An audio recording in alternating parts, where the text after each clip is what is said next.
저는 뭐 고사성어를 잘 알지는 못합니다. 근데 제가 알고 있는 몇 가지 고사성어 중에 이런 말씀이 있습니다. 한번 보여주시죠. 한번 같이 읽어볼까요? 시작. 유수주의 무려는 불행하면 불행이니라. 네. 여기 뒤에 있는 불행은요, 우리가 생각하는 그런 불행은 아니고요. 여러분들이 한자를 잘 아시니까 움직이지 않는다는 거죠. 그래서 이거를 해석을 하면 흐르는 물은 웅덩이를 채우지 않고는 앞으로 나아갈 수 없다. 이런 말입니다. 맹자가 이 얘기를 했고요. 그리고 맹자가 이 얘기를 했을 때는 우리 앞에 놓여 있는 어떤 어려움도 피하지 말고 그리고 그 문제들을 해결해야지 앞으로 나갈 수가 있다. 이런 의미에서 저 말을 했습니다. 근데 저는 저 말을 성경적으로 좀 해석을 해봤습니다. 무슨 소리냐면 우리가 살면서 우리의 실수나 우리의 잘못이나 우리의 죄로 우리 삶 속에 이렇게 깊은 웅덩이를 파놓고 있습니다. 그런데 하나님께서는 그렇게 파인 우리 인생에 파여 있는 웅덩이를 우리가 메꾸고 채우지 않고는 하나님께서 하나님과의 관계가 이렇게 앞으로 더 진전해 나갈 수 없다고 저는 그런 해석을 한번 해봤습니다. 왜냐하면 오늘 말씀이 그런 주제이기 때문에 그렇습니다. 하나님께서 세 명의 족장을 세우시고 그리고 그 족장을 통하여서 하나님의 백성을 만드시고 그리고 하나님의 땅을 주시고 그렇게 해서 나중에 모세를 통하여서 애굽을 떠나서 가나안 땅으로 들어가게 하십니다. 그 세 명의 족장을 보면은요, 아브라함이 있고요, 이삭이 있고 야곱이 있습니다. 아브라함은 믿음의 조상이에요. 그리고 이삭은 순종의 표본이라고 저희가 볼 수 있습니다. 근데 야곱은 조금 이상해요. 이렇게 아브라함이나 이삭에 비하면은 야곱은 너무 좀 철이 없는 것 같기도 하고요. 그리고 실수하는 것도 많은 것 같기도 하고요. 그리고 속여서 자기 아버지와 형을 속이는 그런 일도 서슴지 않게 하고요.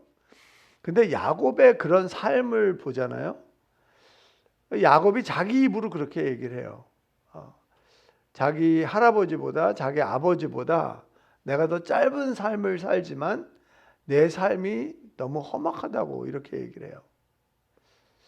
왜 그랬을까?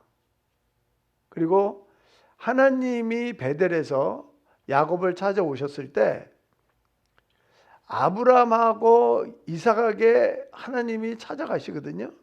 근데 아브라함하고 이삭은 하나님을 보고 두려워했어요. 놀라지는 않았어요. 근데 야곱은 하나님을 만났을 때 두려워하고 놀랐다고 그랬어요. 그러면 왜 야곱은 놀랐을까?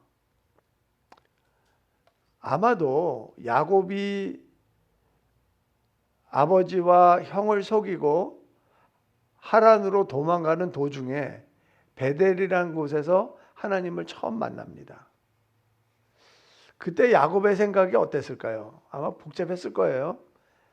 내가 장자권을 간절히 원해서 아버지도 속이고 형도 속이고 이렇게 내가 도망가고 있는데 내가 이거 잘하고 있는 걸까 생각했을 거예요. 내가 생각해도 좀 비열하지 않았나. 이게 해도 되는 일인가. 아마 여러 가지 고민도 있었을 거예요. 그렇게 생각하고 있을 때 하나님이 꿈에 나타나신 거죠. 왜 놀랐을까요?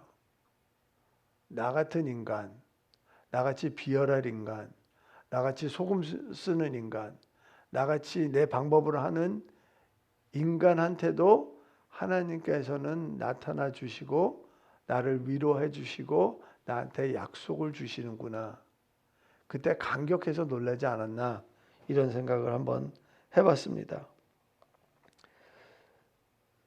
야곱은 우리가 이런 얘기를 많이 합니다. 야곱의 인생을 통해서 우리와 비슷한 점을 많이 발견한다고요. 야곱은 정말 장깨가 많고요. 자기 욕심도 많고, 그리고 무슨 일을 하든지 간에 이기적으로 하고요.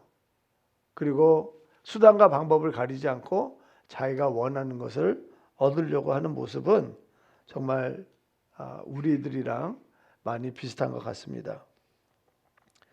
오늘 말씀은 그러면 어떻게 이런 야곱을 하나님께서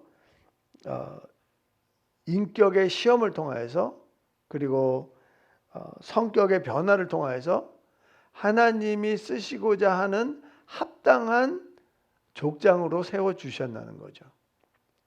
그래서 오늘 그 세 가지, 우리가 어떻게 족장으로 세워지는지를 한번 보면서 우리 삶과 한번 비교해 보는 그런 시간이 되기를 원합니다. 첫 번째는 하나님께서 야곱이 과거에 했던 잘못한 일들, 실수들, 죄들, 이런 것들과 비슷한 상황으로 다시 돌려놓는다는 것을 우리가 볼 수 있어요. 제가 저번에도 말씀드렸다시피 야곱의 이야기는 이야기예요. 성경은 지금 이야기를 해주고 있는 거예요.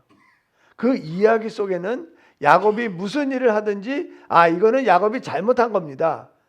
이거는 야곱이 죄를 지은 겁니다. 이렇게 절대로 얘기 안 해준다는 거예요.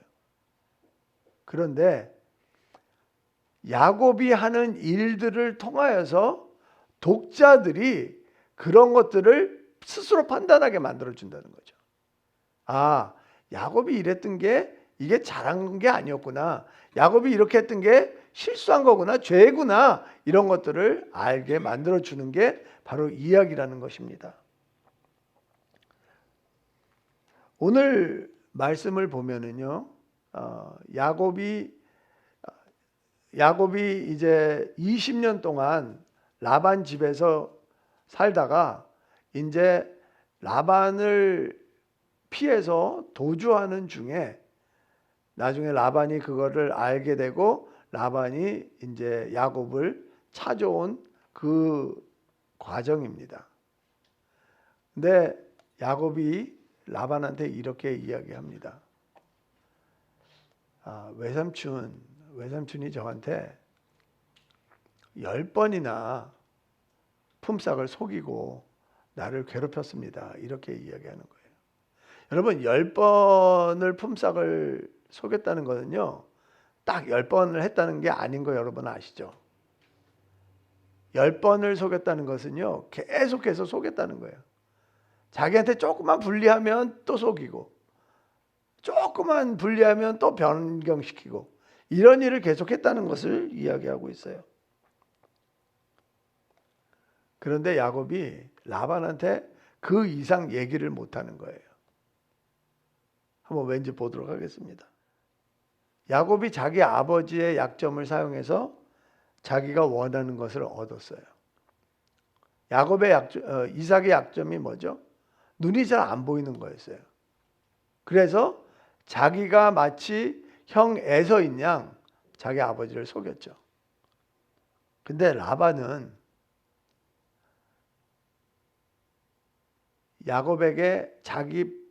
야곱이 밤에 잘 보이지 않도록 해놓고요.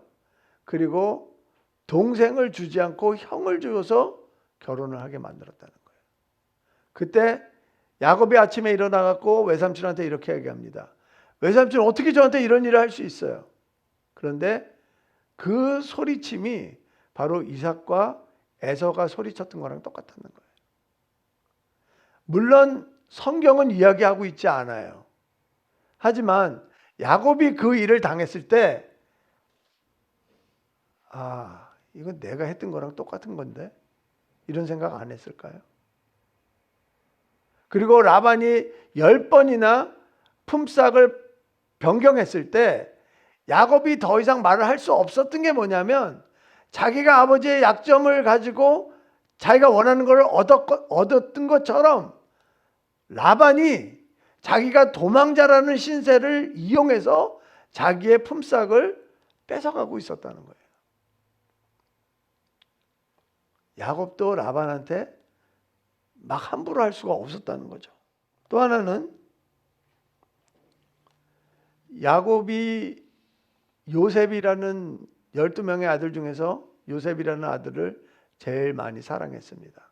그래서 그 아들에게 채색 옷을 만들어주고 귀여워했어요. 근데 형들은 그 야곱이 싫어서 야곱을 애굽으로 팔아버리고, 그리고 야곱이 입었던 그 옷을 찢고 거기에 짐승의 피를 묻히고 아버지한테 가져가서 아버지 야곱이 아마 악한 짐승에게 물려 죽은 것 같습니다. 이렇게 옷을 줍니다. 야곱은 그 옷을 보고 자기 아들이 죽었다는 것을 확신하고 오랫동안 애통합니다. 그럼 왜 성경은 계속해서 야곱이 했던 그 잘못된 일들을 계속해서 다시 끄집어내고 있는 걸까요?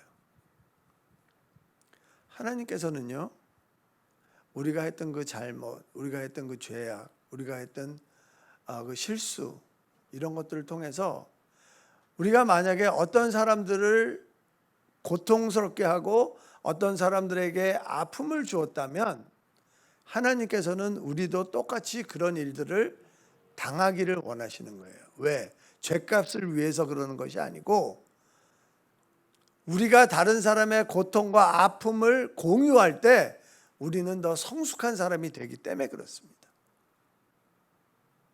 저도 살다 보니까 그런 일들을 많이 당했어요.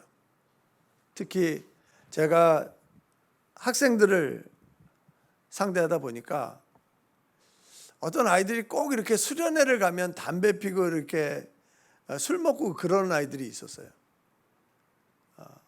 제가 걔네들 야단을 못 치겠어요. 저는 예수님을 늦게 만나서 수련회 자주 가지는 못했어요. 근데 친구를 따라 수련회 간 적이 몇 번 있어요. 예수 믿지 않을 때. 그러면 예수 믿지 않는 아이가 수련회 가면 무슨 짓을 하겠어요? 다 그런 짓 합니다. 부모의 감시를 받지 않기 때문에 가서 이렇게 평상시에 하지 않던 일들을 하게 되죠. 그런 아이들을 보면 하나님이 저한테 그러시는 것 같아요. 쟤네들 야단치지 마라. 너무 심하게.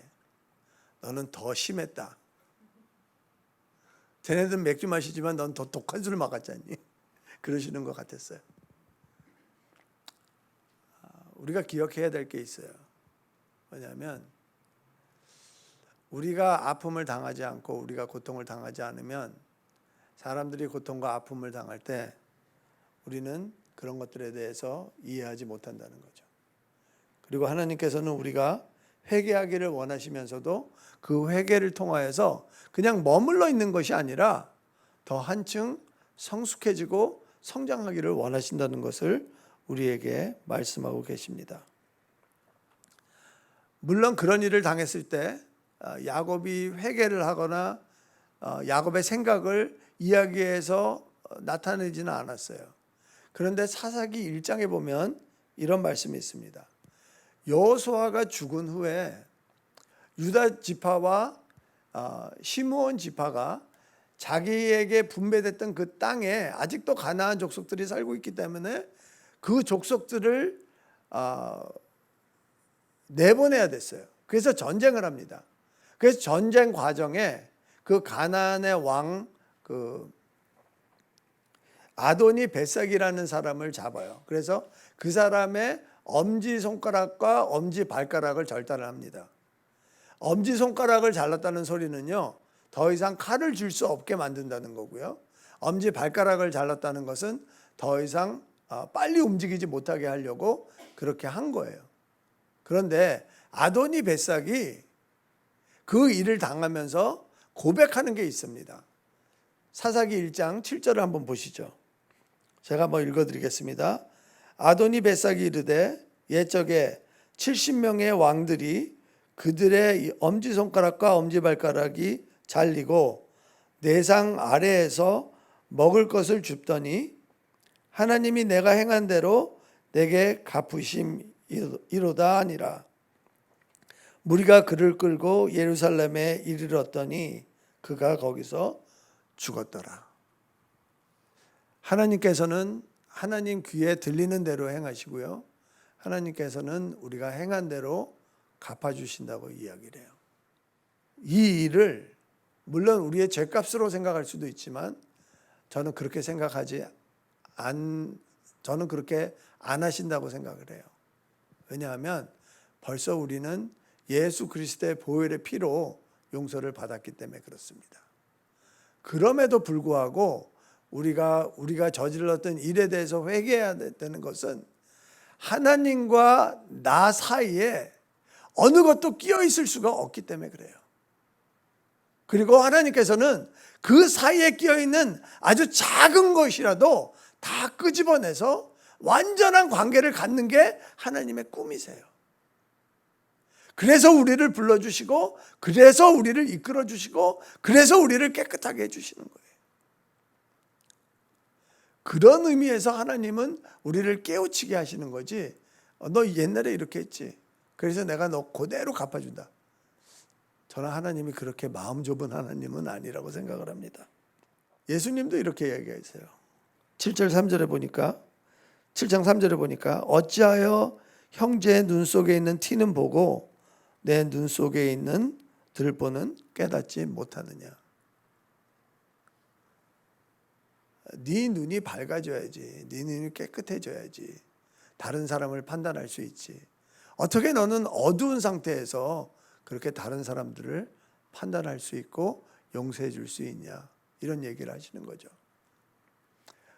하나님께서 우리에게 다시 웅덩이로 집어넣으실 때 우리가 어떤 사람이 돼서 나오냐 하면 예수님 말씀대로 자신이 대접받고자 하는 대로 남을 대접하는 사람으로 나온다는 것입니다. 저는 여러분들이 벌써 이런 경험들이 살아가시면서 몇 번 있었다고 저는 믿어요. 맞습니까? 그냥 뭐 손들지 마시고 그냥 눈만 깜빡깜빡 하시면 돼요. 동의합니다, 이런 뜻으로. 그런 일을 만약에 당하셨다면 여러분들은 벌써 한층 더 성숙한 사람이 된 것입니다. 여러분들이 계속해서 성장하시고 성숙해 되시기를 그리스도의 이름으로 축원합니다. 두 번째는 손해를 통해서 하나님의 공급을 체험하게 하신다는 것입니다. 라반하고 야곱은요, 생각의 차이가 컸습니다. 왜냐하면 야곱은 라헬과 결혼하기 위해서 7년 동안 일을 하기로 계약을 맺었습니다. 그런데 외삼촌한테 속아서 레아까지도 아내로 맞이했기 때문에 14년 동안 계약을 했어야만 했습니다. 근데 라반은 야곱을 한 번도 사위로 생각한 적이 없어요. 그냥 일꾼으로 생각을 했어요. 거기에 대한 증거는 여러 개가 있습니다. 특히 야곱이 처음에 라반 집에 갔을 때 내가 너한테 품삯을 주겠다고 이야기를 하잖아요. 그게 무슨 소리냐면 가족은 품삯을 받지 않습니다. 유산을 받죠. 근데 품삯을 주겠다는 것은 너가 나의 몸종이 되라는 거거든요. 그리고 야곱이 도망갔을 때 라반이 쫓아가서 잡잖아요. 그때 뭐라고 얘기하냐면 이 딸들도 내 것이고 이 자식들도 내 것이고 이 양떼들 염소떼들 다 이거 내 거 아니냐, 이렇게 얘기를 해요. 자, 야곱은 자기가 20년 동안 일을 해서 받은 품삯이라고 생각을 하고요. 라반은 아니 너가 노예인데 어떻게 이런 거를 다 가져갈 수가 있느냐, 이렇게 이야기하고 있는 거예요. 그러니까 생각이 차이가 너무 많이 나죠. 야곱은 결혼 지참금을 위해서 일을 했어요. 근데 라반은 그렇게 생각하지 않았어요. 그런데 뭐라고 이야기를 하냐면 야곱이 삼촌이 이렇게 부자가 된 이유는 하나님이 복을 주시고 내가 열심히 일을 해서 이렇게 된 겁니다. 이렇게 지금 설명을 하고 있거든요. 그게 무슨 소리냐면 두 가지를 이야기하고 있는 거예요. 외삼촌은 나를 노예로 생각했잖아요. 그러니까 노예가 계약된 기간이 끝나고 돌아갈 때는 자비의 선물을 줘야 됩니다. 그러니까 나한테 내가 외삼촌의 재산을 증여시켜 놨으니까 그 일부분을 저한테 주십시오. 이렇게 이야기하는 부분이 하나가 있고요. 또 하나는 삼촌, 나는 내 아내들의 결혼 지참금을 위해서 14년 동안 일했습니다. 그러니까 내 아내와 내 자식을 나와 함께 갈 수 있게 해 주십시오. 이렇게 이야기하는 거예요. 근데 라반은 그럴 생각이 전혀 없는 거죠. 그러니까 이렇게 이야기합니다. 그러면 내가 너한테 품삯을 줄게. 네가 품삯을 정해라. 그런데 엉뚱하게 야곱이 이렇게 이야기하죠. 점 있는 양, 무늬 있는 양, 시커먼 양, 이런 것들을 제가 다 가져갈 테니까 그걸로 제 품삯을 합시다. 이렇게 이야기를 해요. 한번 보여주실래요? 이런 애들 잘 못 보잖아요.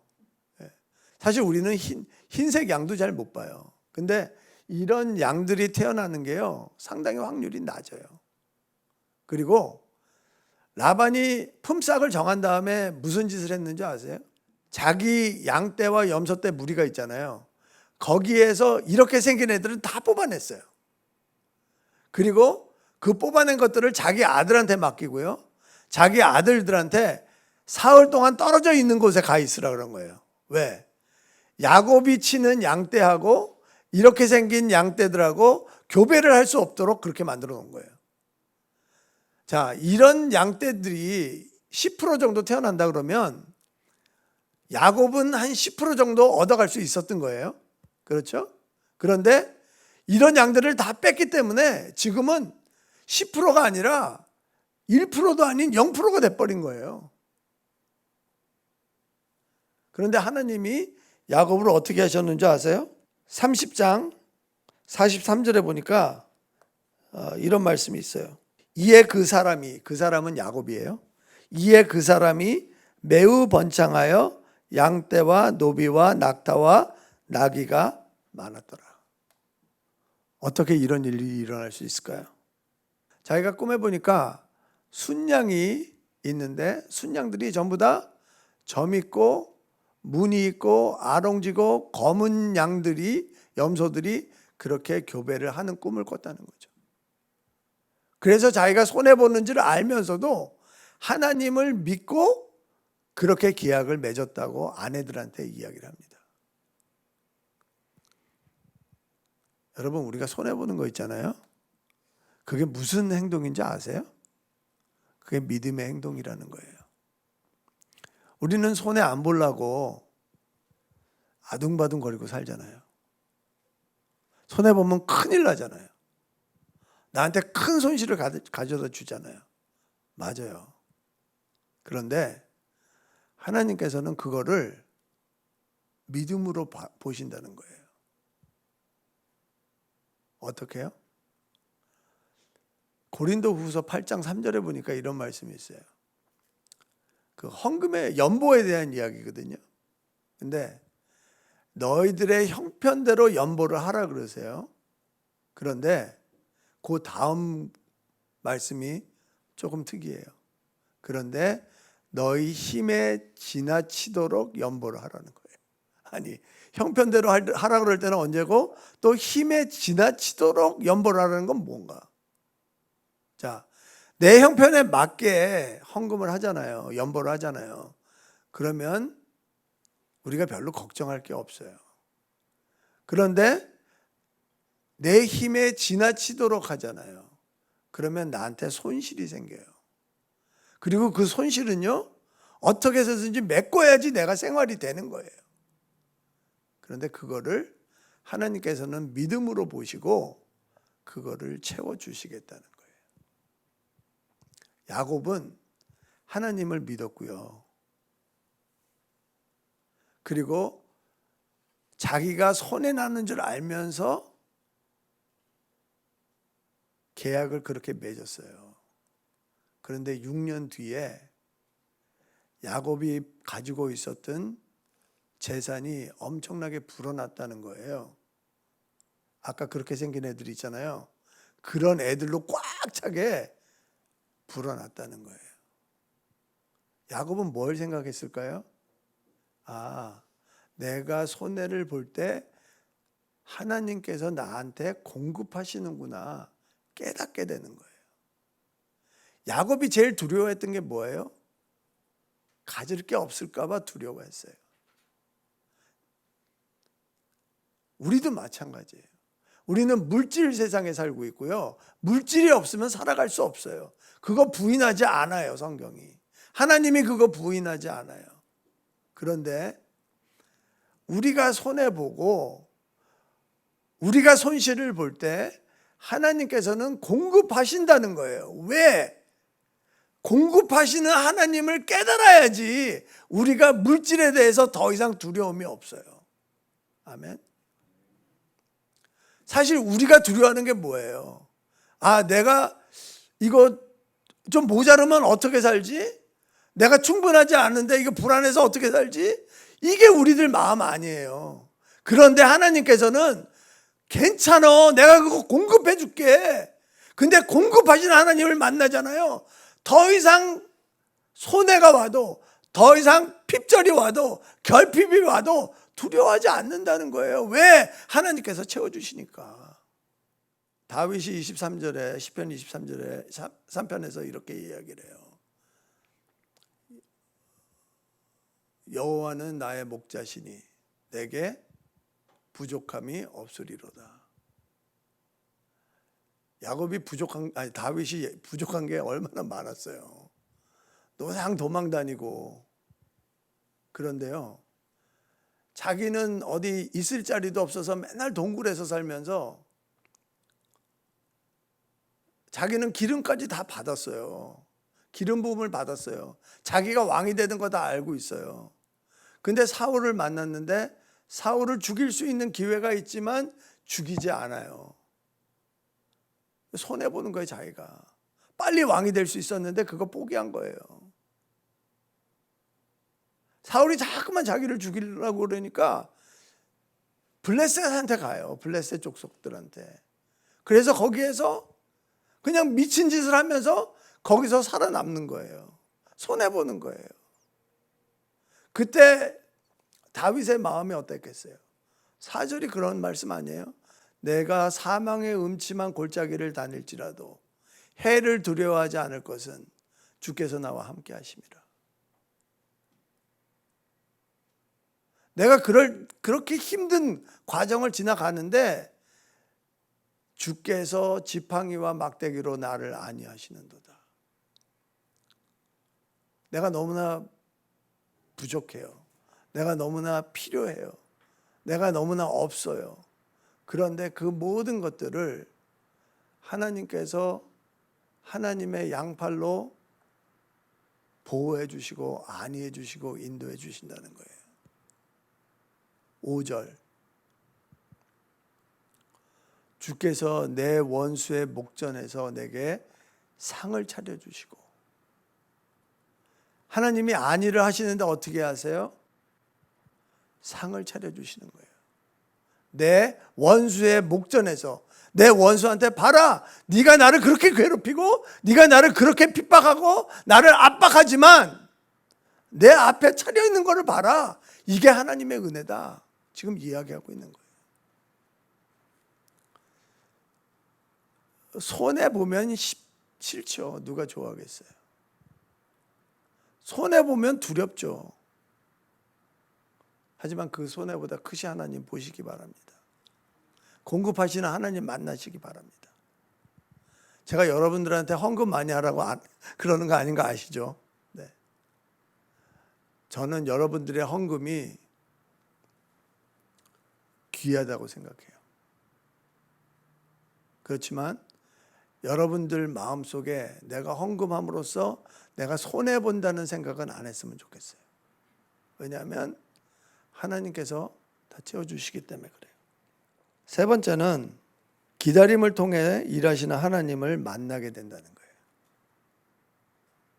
사실 우리는요, 기다리는 거 너무 힘들어해요. 어디 가면 줄 서야 되고 아무것도 못하고 그냥 거기 서 있어야 되고, 그렇죠? 너무 무능력하게 느껴질 때가 있어요. 근데 우리가 기다리고 있을 때, 우리가 아무것도 못하고 있을 때 하나님도 그렇게 하고 계시는 것 같이 느껴진다는 거예요. 자, 야곱이 라반한테 얘기할 때요, 오늘 본문에서만 2번이나 이렇게 얘기해요. 20년 동안 이렇게 얘기하는 거예요. 20년이라는 시간이 결코 짧은 시간은 아니에요. 그렇죠? 그런데 20년 동안 야곱은 낮의 더위 속에, 밤의 추위 속에, 짐승의 위험 속에 그렇게 어렵게 살았다는 거예요. 근데 하나님 어디 계셨냐는 거죠. 근데 하나님께서는요, 우리 눈에는 하나님이 아무것도 안 하시는 것 같은데 그래도 하나님은 일하고 계신다는 거 믿으시기 바라요. 하나님께서는요, 선지자 호세아한테 이런 말씀하셨어요. 5절과 6절 말씀입니다. 내가 이스라엘에게 이슬과 같으리니. 그러니까 이스라엘은 하나님의 은혜의 소낙비를 받고 싶은 거예요. 하나님이 강하게 역사하시는 걸 원하는 거예요. 그런데 이스라엘이 지금 체험하고 있는 것은 뭐예요? 이슬이에요. 아침에 조금 생기다가 해만 뜨면 없어지는 이슬을 지금 가지고 먹고 살아야 되는 거예요. 그걸로 목을 축여야 되는 거예요. 그런데 하나님께서는 내가 그 이슬이다 얘기하시는 거예요. 근데 그 이슬이 어떤 일을 하냐 보라는 거예요. 그가 백합화 같이 피겠고 레바논 백향목 같이 뿌리가 바뀔 것이라. 그의 가지는 퍼지며 그의 아름다움은 감람나무와 같고 그의 향기는 레바논 백향목 같으니라. 하나님이 이슬 가지고 무엇을 하시는 줄 아세요? 중동 지방의 가장 아름다운 백합꽃을 피게 하시는 거예요. 그리고 가장 크고 우람한 백향목이 깊이 뿌리를 내리게 한다는 거예요. 그리고 이 감람나무는요, 옆에서 막 가지가 이렇게 올라오거든요. 그 가지가 퍼지게 한다는 거죠. 그리고 백향목의 그 향기가 천지를 진동하게 하시겠다는 거예요. 뭘로? 하나님의 이슬 가지고. 우리가 힘들고 우리가 하나님을 기다리고 우리가 어려운 상황을 지나갈 때 너무 길게 느껴지고 터널의 끝이 보이지 않고 너무 어둡고 그럴 때 하나님께서는 우리가 모르는, 우리가 잘 보지도 않는 그런 이슬 같은 은혜를 주셔서 우리가 어떤 사람으로 변하게 만드신다고요? 강하고 아름답고 향기 나는 사람으로 만들어 주신다는 거예요. 그런 존재로 만들어 주신다는 거예요. 언제? 우리가 기다릴 때. 언제? 하나님이 일하셔서. 언제? 우리가 무기력할 때. 야곱은 20년 동안 아마 무기력했다고 생각했을 거예요.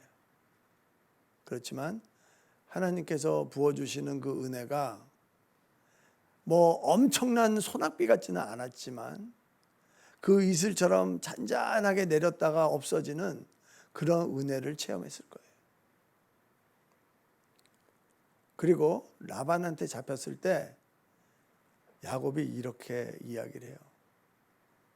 자, 생각해 보세요. 야곱은 여지껏 사람들 속이고 살아왔던 사람이에요. 저는 이런 생각도 해봤어요. 야곱이 흰색 양에다가 저 페인트를 좀 이렇게 칠해갖고 까만 점 같은 거 더 칠해갖고 더 많이 양을 부풀려갖고 데리고 나올 수도 있겠다 이런 생각한 적도 있어요. 아니 사람 속이는 사기꾼이 그런지 못하겠어요? 그런데 야곱이 라반한테 뭐라고 그러는지 아세요? 한번 보십시오. 내가 삼촌 거 손댔는지 보십시오. 아무것도 손대지 않았습니다. 무슨 소리예요? 나 옛날에 사기꾼이었는데 지금은 정직하게 삽니다. 지금 그런 얘기하는 거 아닌가요? 20년을 기다렸더니 하나님이 야곱을 속이는 자, 사기꾼 그런 사람을 정직한 사람으로 변화시켜 가고 계시다는 거예요. 야고보서에 이런 말씀이 있어요. 보라, 인내하는 자를 우리가 복되다 하리니.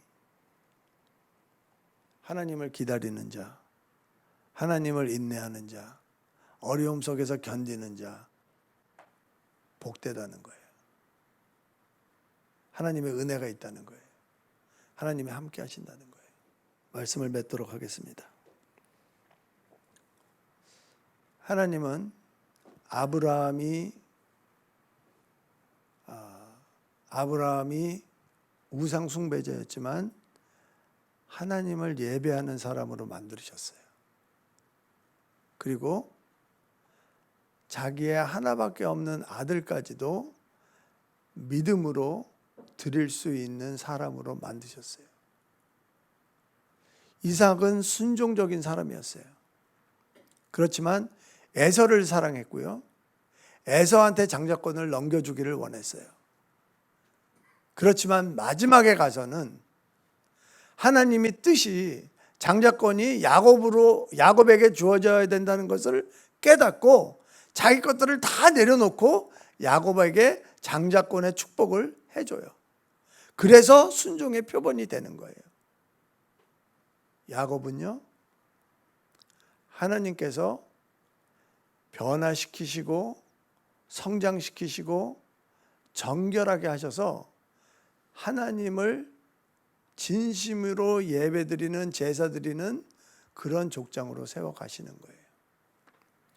35장 2절에서 3절을 보도록 하겠습니다. 야곱이 이에 자기 집안 사람과 자기와 함께한 모든 자에게 이르되 너희 중에 있는 이방 신상을 버리고 자신을 정결하게 하고 너희들의 의복을 바꾸어 입으라. 우리가 일어나 베델로 올라가자. 내 환난 날에 내게 응답하시며 내가 가는 길에서 나와 함께 하신 하나님께 내가 거기서 제단을 쌓으려 하노라 하매.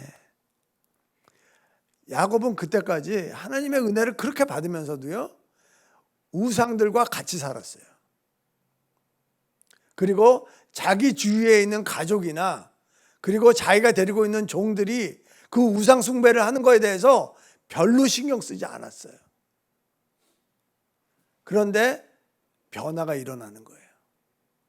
자기가 깨끗해지는 걸 느끼는 거예요. 하나님이 함께 하시는 것을 보는 거예요. 그러니까 이렇게 결단하는 거예요. 우리가 베델로 갈 거야. 그런데 우리 제일 먼저 해야 될 일이 있어. 하나님 외에 다른 것들은 다 버리자. 그리고 우리가 하나님 앞에 깨끗하게 나간다는 의미로 우리 몸을 씻고 의복을 바꿔 입자. 우리가 전에는 우상 숭배하던 인간이었는데 이제는 하나님을 경배하는 하나님의 백성으로 옷을 갈아입고 베델로 가자 이야기하는 거예요. 여러분, 하나님의 꿈이 뭐라고 생각하세요? 하나님은 우주 만물을 창조하신 분이에요. 그리고 이 땅에 하나님의 나라를 세우시고 그리고 하나님의 나라를 통치하시기를 원하시는 분이세요. 하나님의 꿈은 우리가 상상하지 못할 정도로 어마어마하게 크죠. 하지만 하나님께서 또 우리를 향한 꿈이 있으세요. 그 꿈이 에베소서에 있어요. 에베소서 4장 13절 말씀이에요. 우리가 다 하나님의 아들을 믿는 것과 아는 일에 하나가 되어 온전한 사람을 이루어 그리스도의 장성한 분량이 충만한 데까지 이르리니. 하나님이 우리를 향한 꿈이 뭔지 아세요? 앞에서 말씀드렸다시피 하나님과 우리 사이에 끼어있는 모든 것들을 빼내고 그리고 하나님과 친밀한 관계를 가지고 하나님과 영원히 사는 게 하나님의 꿈이에요. 저는 하나님의 그 꿈이 여러분들의 비전이 되길 원하세요. 하나님께서 우리를 부르시는 이유가 우리한테 뭔가를 주셔서 잘 살게 하는 것도 있겠지만 하나님께서는 우리에게 영원한 생명을 주시고 그 생명을 가지고 하나님과 신혼방에서 영원히 살기를 원하시다는 거, 그게 하나님의 꿈이라는 거 여러분 잊지 마시기 바래요. 하나님께서 나한테 과거의 일을 생각나게 하시고 과거에 일어났던 상황으로 돌리실 때 하나님이 나를 성장시키시는구나. 내가 손해를 봤을 때 공급하시는 하나님을 체험했을 때 하나님이 나에게 이 땅에서 물질에 대해서 두려움을 없애주시는구나. 그리고 하나님을 기다리면서 하나님이 보이지 않지만 내가 변해가는 사실을 깨달을 때 하나님이 나를 진정으로 사랑하시는구나. 그런 깨달음과 체험이 여러분 속에 차고 넘치도록 하나님의 예수 그리스도의 이름으로 축원합니다.